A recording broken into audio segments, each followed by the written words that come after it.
আসসালামু আলাইকুম। আমি doctor Shams Mohammad Noman, associate professor glaucoma, Bangabandhu Sheikh Mujib medical university, consultant Bangladesh I হাসপাতাল উত্তরা অ্যান্ড দিন মোহাম্মদ আই হাসপাতাল ধানমন্ডি।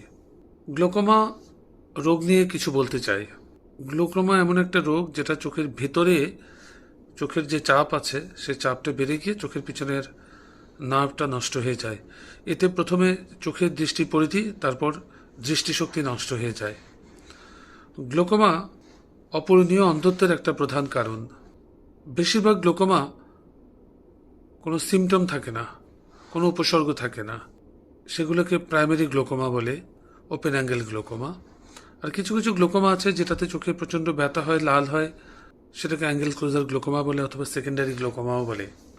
গ্লোকোমা সাধারণত 40-এর পরেই হয়, প্রাইমারি গ্লোকোমাগুলো। আবার বাচ্চাদেরও গ্লোকোমা হতে পারে, যদিও খুব রেয়ার। গ্লোকোমা কাদের হয়?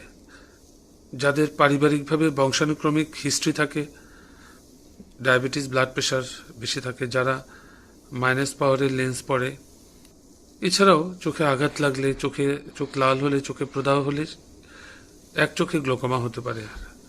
আর বাচ্চাদের ক্ষেত্রে জন্মের পরপর চোখ দিয়ে পানি পড়া, আলোর প্রতি সংবেদনশীলতা এবং চোখটা যদি বড় দেখায় তাহলে এটা জন্মগত গ্লোকোমার লক্ষণ।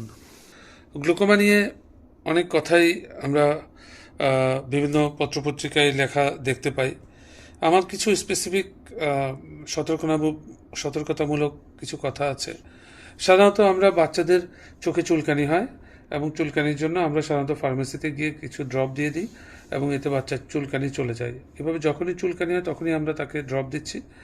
তো আসলে ফার্মেসিতে গেলে ওরা যেটা করে, তারা স্টেরয়েড নামক একটা ড্রপ দিয়ে দেয় এবং এটা লং টাইম ব্যবহার করলে বাচ্চার চোখে আরাম পায়, কিন্তু বেসিক্যালি স্টেরয়েডের কারণে চোখের ভিতরে চোখের প্রেশার বেড়ে গিয়ে চোখের নার্ভ নষ্ট হয়ে যায় এবং বাচ্চা অন্ধ হয়ে যেতে পারে। এটা চিন্তা করবেন যে বাচ্চার চোখে অ্যালার্জি হলেই বাচ্চার চোখে স্টেরয়েড দেওয়া যাবে না। নিয়মতান্ত্রিকভাবে স্টেরয়েড দিতে হবে ডাক্তারের পরামর্শ মতো। চোখে যদি আঘাত লাগে, আলটিমেটলি চোখের চিকিৎসা নিলে চোখ ভালো হয়ে যায়, কিন্তু একজন গ্লোকোমা বিশেষজ্ঞকে দেখাতে হয়। কারণ আঘাতের 10 বছর পরেও গ্লোকোমা হতে পারে, যেটাকে আমরা অ্যাঙ্গেল রিসেশন গ্লোকোমা বলি। কিছু কিছু গ্লোকোমা আছে যেটা শুরুতে অনেক বেশি প্রেশার নিয়ে আসে এবং প্রচুর ড্যামেজ নিয়ে আসে। বিশেষ করে ইয়াং এজে যদি কোনো গ্লোকোমা হয় তাহলে জুভেনাইল ওপেন অ্যাঙ্গেল গ্লোকোমা যেটাকে আমরা বলি, সেখানে অনেক বেশি প্রেশার থাকে। সেটা মাঝে মাঝে ওষুধও রেসপন্স করে না, তখন অপারেশনে যেতে হয়।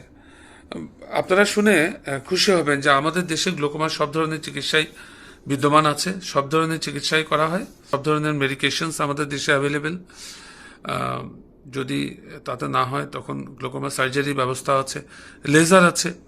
এছাড়া পেইনফুল ব্লাইন্ড আইয়ের জন্য অথবা যেসব ইনট্রাক্টেবল অথবা রিফ্রাক্টরি গ্লোকোমা, যেগুলো কোনোভাবে সার্জারি তো ভালো হয় না, ওষুধও ভালো হয় না, সেই ক্ষেত্রে দেখা যায় যে টিউব ইমপ্লান্টেশনের ব্যবস্থা আছে। আমাদের দেশে সব কিছুই আছে এবং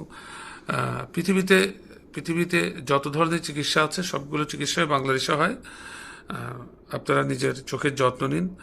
বিশ্ব গ্লোকোমা দিবসে আপনাদের প্রতি অনুরোধ, আপনারা নিজের চোখ 40 বছর হলেই গ্লোকোমা রোগ আছে কিনা পরীক্ষা করান এবং গ্লোকোমা মুক্ত দেশ গড়ি সবাই মিলে। আপনারা সবাই ভালো থাকুন, অনেক অনেক ভালো থাকুন। ধন্যবাদ।